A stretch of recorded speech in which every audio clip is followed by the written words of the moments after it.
Hi, this is Lada from astrolada.com with your January 2019 horoscopes.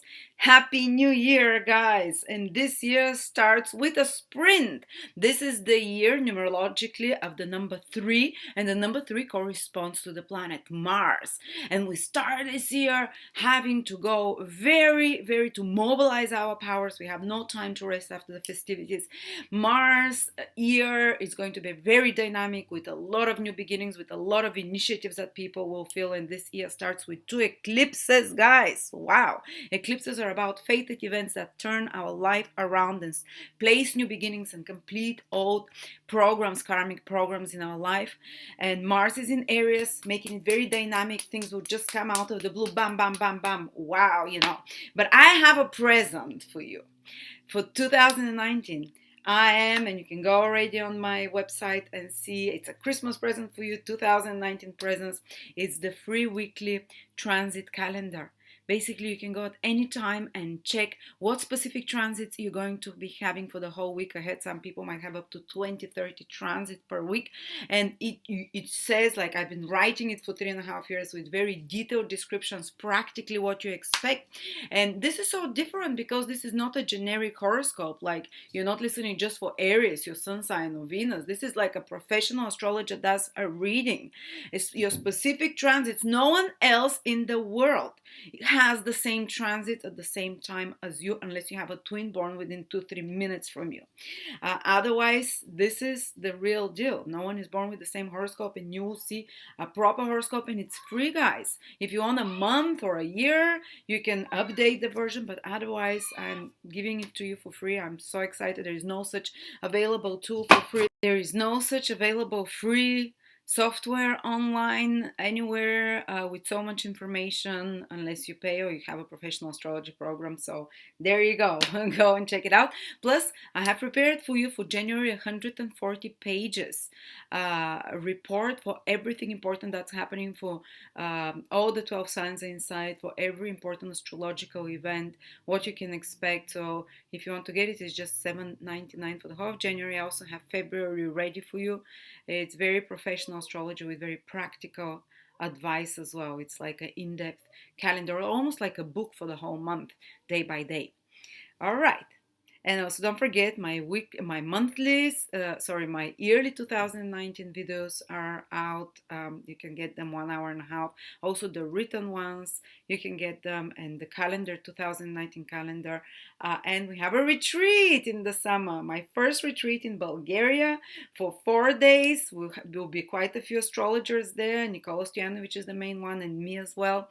We'll have some psychics from the website as well. And you can check out again on the link below if you want to join us. And we're gonna party, and you're gonna come to my place, to my house, and we're gonna go to the beach every day, and we're gonna do astrology for hours. So it's gonna be exciting year, very dynamic, full of energetic things. So let's dive into each of the signs. Oh, my favorite sign. When I come to Aquarius, I love doing it because I do my own horoscope basically for the month ahead. So and I never listen to my advice. So do the same like me. No, but let's see what's happening, guys. First of all, there is an eclipse. The month starts with an eclipse. We might feel it even before that. And the eclipse is in Capricorn. So if you happen to be Aquarius with planets in Capricorn around the 15th degree, maybe from the 13th till the 17th, you're going to feel it. But I cannot tell you because I don't know. You have to check your birth chart calculator. Do you have Venus at 15 degrees if you're Aquarius? In Capricorn, though, not in Aquarius, or Mercury, then there can be a whole new beginning in your love life, whole new beginning in your personal relationships or contracts or agreements, but relationships with women. But let's focus on Aquarius in particular.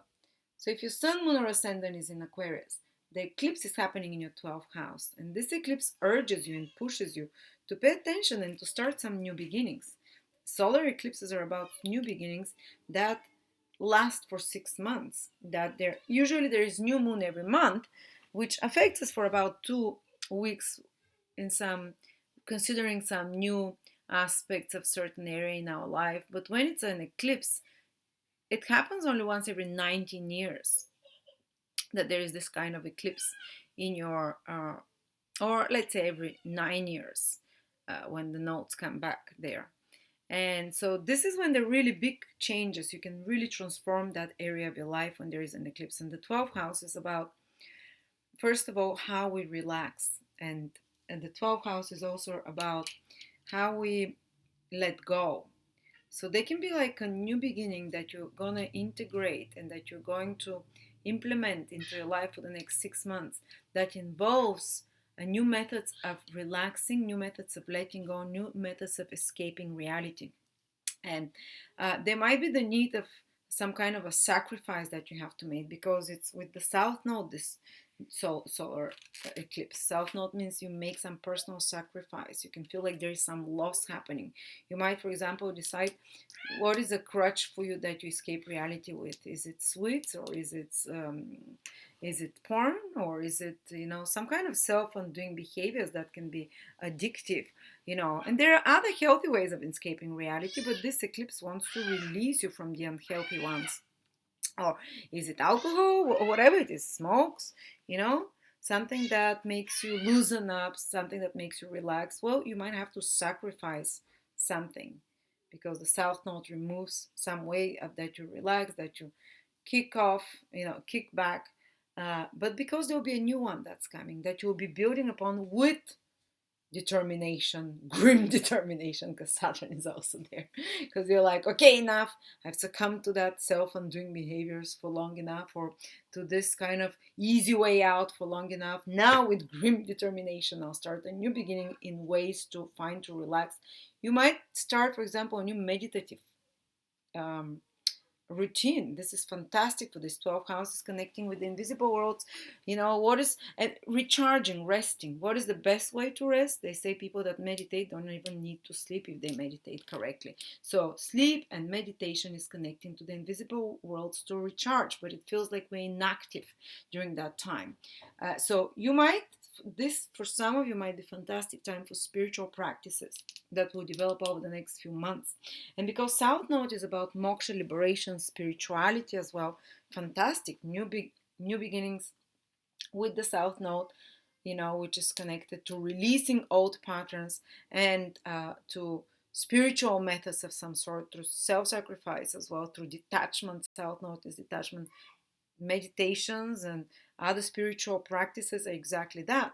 And it's on the star Vega, which is the most spiritual star in the sky, the brightest star in the northern hemisphere at night. And this is one of the strongest angelic hosts and hierarchies are connected to Vega.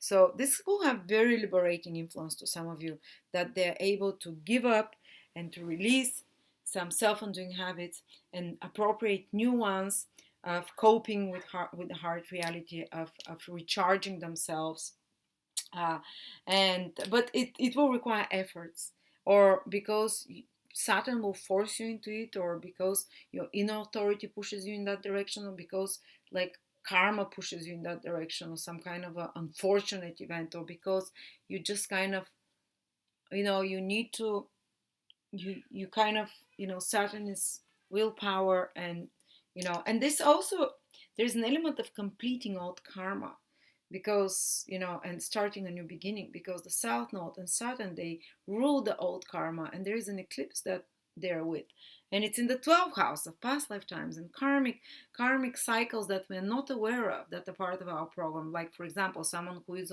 been on a 15-year back bad health streak, or addiction streak, or uh, 10 or 25 years relationship problems, or 5 years, some kind of issue that's karmic we're not aware of. And there is this sense of completions that's happening with this eclipse, of ending of such a cycle. And again, the spiritual hierarchy is connected to Vega. Super powerful angelic beings are really helping you for this liberation. But this liberation is pushed onto you because the karma has run out, or because it's forced, there is no more option, or because you've decided you have more determination. This is Saturn, you have more staying power now, for this liberation to happen. And also, it can indicate the 12th house is the house of. some new beginnings in regards to faraway countries and places, foreign places, relocations to foreign places as well. It might be kind of imposed on you because of circumstances. You might feel a little bit like pushed into it because of Saturn, or you just might require such kind of faraway new beginning in a faraway place, might require sacrifice, letting go of something, of course, the South Node. But Saturn, and it might feel a little bit like it's a bit more hard work, but you can still build new beginnings in that place, a faraway place. Also, it can be about research, new beginnings in regards starting some research. Again, this is the 12th house that requires a lot of hard work and extra responsibilities and duties. New beginnings in regards to extra responsibilities and duties connected to places like connected to prisons, hospitals, hotels. New beginnings in regards, and they can be a bit, because in eclipse it can be a bit more stressful, or new beginnings and responsibilities connected to retreats, to that will affect you for 6 months. Ah, good. Hotels, retreats. Did I tell you we're doing a retreat in 6 months from now? So obviously I'll be working very hard with grim determination and increase responsibilities behind the scenes to prepare for this retreat, which is a 12th house, hotels and stuff like that. All right. And if you are, and then there is a lunar eclipse in your 7th house, guys. 7th house, but mostly Aquarius that at the first 4 or 5 degrees of Aquarius will feel it. Basically, Aquarius that are born first, second, third, fourth, no, first up to the 4th degree in Aquarius. My glasses are ridiculous. Which means from around the 20th to around the 23rd of February. You see how blind I am? And they keep breaking my glasses, babies. I have to wear them with the elastic band. I'm getting more and more fashionable. And the people that will feel the second eclipse, it affects you much more directly now, Aquarius. It affects your relationships. So my ascendant is 2 degrees, I might feel it as well. So there can be some, and this is lunar eclipse. So it gets like completes a cycle of some sort. Of problems that have been happening in relationships, it might complete it and give a conclusion to a situation regarding relationships. And this is not for all Aquarius, just the early born Aquarius feel it more. Maybe others can feel it a bit more as well, because sometimes it's wider influence, and also it can indicate that some change is happening in the life of a husband. There might be, or partner, or business partner, there might be change of partnerships, so escalation of certain matters regarding partnerships, business partnership, but something is changing. Again, it's an eclipse, but it's the final thing. It means that for the next 3 months, so January, February, March, there can be some big major changes in your personal relationships, business relationships, again, in the life of your partner, or because there is a change in the life of a partner, it can affect you, but it's the last, and it's kind of final and wrapping it up, but it can escalate then. It can also indicate the attraction of new partners, because Rahu with an eclipse always gives, materially manifest. So it can culminate to a new partnership in life. Some of you might meet a fated partner if you're early Aquarius. Some of you can take a relationships to the next level, or a business partnership, or sign a really fated contract or agreement with someone, or meet a very fated important person in their life. So that's how it can play out, yeah. But sometimes even the Rahu eclipses can bring separations if it falls very close on your, opposite your sun, moon, or ascendant within a couple of degrees, so 0, 1, 2 degrees, or some crisis in a relationship.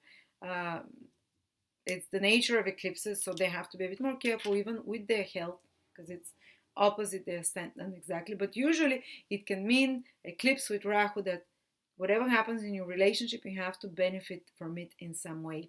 And maybe some influential figure that you can connect as well with and make an agreement or meet up with as well. It's likely and culminate the results of this partnership, relationship, or agreement or contract should be fulfilled over the next 3 months. You should see those. And on another level, we have Mars in our third house, very active month when it comes to traveling, short trips, maybe a lot of to and fro, going to shops, driving around a lot, maybe a lot of transportation you have to take, maybe a lot of short trips, whether for business, possibly for business, because Mars rules our 10th house, or for work as well, connected with duties and responsibilities. But it can mean that you have a lot of work connected to writing, to speaking, and you're going to be charged up. You're going to be using a lot of your communications. It's very active communication, speaking, writing. If you're a writer, promoter, it's good for sales and for writing and for marketing, and especially when you have to be a bit more aggressive, a bit more competitive. Mars will give you this edge in anything to do with communication and information and media, where you have to put a lot of energy, a lot of focus, maybe extra hectic it gets there, extra work, extra things that you're doing. But Mars gives you the energy to do that. It's very strong in the third house. You can get very hectic with contacts, people calling you, with a lot of collaborations as well. Plus, the eclipse in the seventh house brings the topic of collaboration. A lot of associates, collaborations. I'm bringing out a lot of interviews then with interesting people in January. So maybe. But be careful on the road, because you're more prone to road rage when you're driving. You're prone also to say things a bit more blah. Mars pushes you to say things very fast, or you might say things. We already have, what is that? A foot in the mouth a syndrome as Aquarius. And when Mars is in the first house, we can be even more prone to say things that, too rashly, too fast. You can just see that your mind is getting more busy, and mind is getting more restless, and mind is getting more, and in your communications you become a bit more aggressive as well. But somehow I think collaborations, because it's making sextile to Aquarius, the third house is known as people affiliates that help us in some way. So you can be more active with such people in collaborations that will go well. These will go well, you'll be more productive, and you can start like marketing campaigns and be initiative in regards to sales and such kind of stuff, and media stuff. And you can be very active into learning something, put a lot of energy into it. Uh, and then Jupiter and Venus are in our 11th house, so this should be a gainful month, guys. Financially, some reward, some recognition of some sort. Usually, the results of some work that you've done financially manifest when two benefics are in the 11th house. Um, Sometimes they say it's titles and honors as well, the 11th house. Some of you might receive like a culmination, like title and honor. Some of you, it's good month if you want to do anything to do with large groups, large events, large groups, conferences. Wow, it will go great. Any kind of preparations for such matters or activities. If you want to expand your network of followers or network of contacts, business or personal, it will go smoothly. You can meet even a friend, a good friend now. You can meet a new friend, important one that opens doors for you, a benefactor of some sort. So socialize. This is where the good things come for you guys, for us. So there we go. Hope that was helpful for you. And if you want to know your personal transits, Aquarius, not just general stuff, exactly what days what will affect you. When will Mars help you? With the sextile. When will, that we talked about. Go to the free birth, the free transit calculator on my website, and you can you can then unlock transits for a year or for a month. They're super cheap. I just want it to be accessible to absolutely everyone. Being an Aquarius rising, I want to be for everyone, not for the select elite, a group of people only. That's why I make my services extremely cheap, or those ones that are very helpful for everyone. So thank you so much. See you next month. See you much sooner, next week.